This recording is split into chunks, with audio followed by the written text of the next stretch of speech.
It's a busy mid-priced phone market out there right now, and the Galaxy A56 might struggle to make an impact due to lacking any killer features. But luckily, it does good to great job at everything apart from computing performance, meaning it remains an excellent value if you were to pick it up. Samsung probably misestimated the launch of the Galaxy A56 considering how many other manufacturers have launched phones in the $400 to $600 bracket in the past few months. But if you can find it in the crowd, the new top player of Samsung's budget lineup has a whole lot to offer. As a full-sized phone with plenty of storage and attractive display, some of the AI features that set Samsung's flagship phones apart, and most importantly, a price that's remained stable since last year. Only users who want the most performance per round or better rounded cameras will question the value proposition Samsung is laying down. But with the new Google Pixel 9a and outgoing Pixel 8a, not to mention the Nothing Phone 3a Pro and the iPhone 16e all vying for your attention, why would you go for the Samsung made option? Check out our video of this Galaxy A56 review and you will learn why. You will have to part with $499 to get Galaxy A56 depending on where you are viewing this. Whichever currency you are spending, you are getting to 56 GB of storage by default.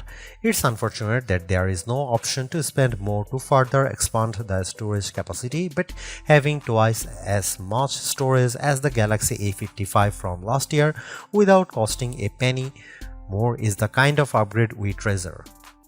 Like a fiercely independent teenager refusing to dress like their parents, the Galaxy A56 has moved away from the Galaxy S style design that the Galaxy A55 had and now sports its own unique look along with the other Galaxy A6 model. The side rail again contains the raised key island section to give the buttons more prominence, which we saw on the Galaxy A55, but now the back uses a new unified camera block with the three sensors surrounded by a peel of aluminum. The Galaxy A56 is rated IP67 for dust and water resistance, the same as the Galaxy A55 but behind the IP68 of most flagship phones like Samsung's own Galaxy S25 series. Similarly, the Galaxy A56 shares the A55's Victus Plus glass front and back panels, which is still tough but not as tough as the Victus 2, Victus 2 Plus or Gorilla Armor Glass types that have debuted more recently. The one issues I have, and only a minor one, is the glossy finish of the rear of the phone.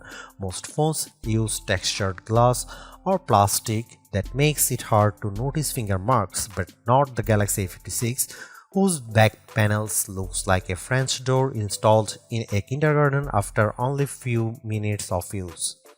The color selection for the Galaxy A56 is a direct split between sensible and spunky. Graphite and light gray are available for the sensible, giving the Galaxy A56 a dignified look, while the olive and pink are there for people who want to make a statement.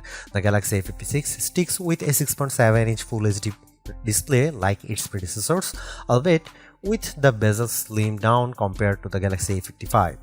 You can still tell this isn't a premium display by the remaining thickness of the screen borders, but it's bright and colorful and significantly larger than what to get on the Pixel 8a or iPhone 16e, both using 6.1-inch panel. Samsung basically imported the Galaxy A56's camera straight from the Galaxy A55. There is a 50MP main camera, a new 12MP ultra-wide and a 5MP macro camera on the back, plus an updated 12MP selfie camera on the front. The new front camera's lower res sensor than the 32MP one previous Galaxy A models features, but one which Samsung promises offers improved low light performances as well as adds HDR video support. Here are some camera samples of Samsung Galaxy A56.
This is the category I went into my Galaxy A56 reviewed reading.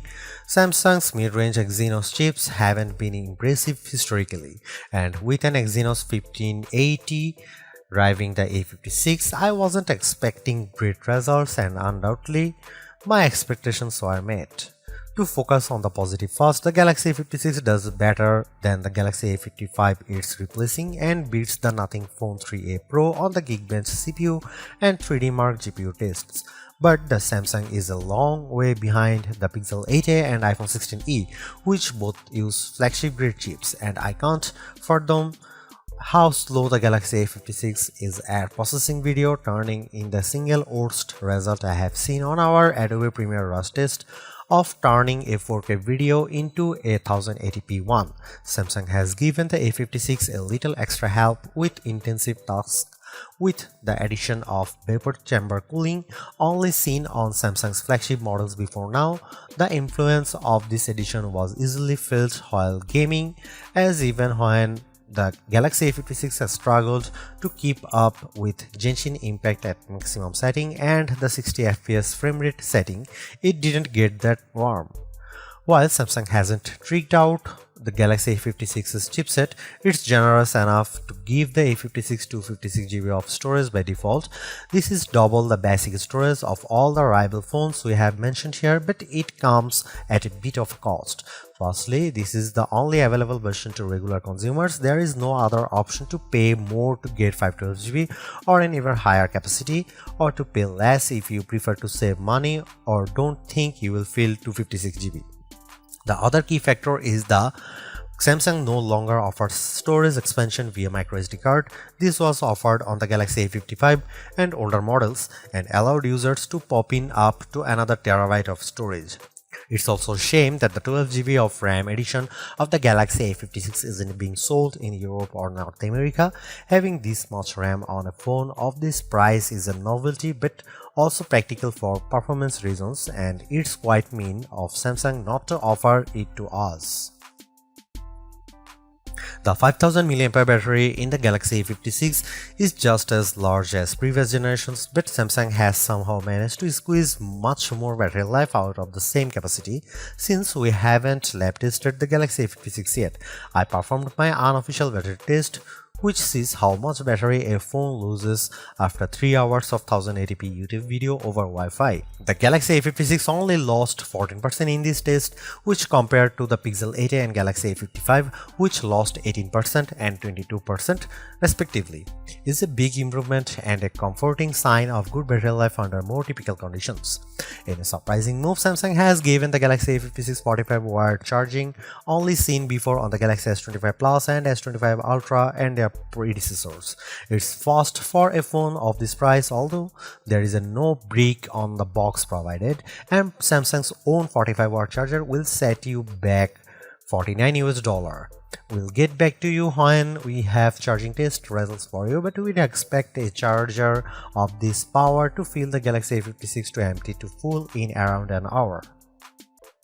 With the expectations of people I know to be keen gamers, I'd not hesitate to recommend the Galaxy A56's brilliant blend of power efficiency, image quality on display and via the camera, and generous selection of AI features, software support length, and default storage for anyone with their budget fixed at the mid-price range, but I don't know if it would necessarily be my first recommendation to anyone either. The best advice I can give about deciding if you want a Galaxy A56 is how happy you are with a jack of all trade phones. It can be argued that overall balance is better than excellence in a narrow category, and if that's your outlook on life, you'll get on well with the Galaxy A56.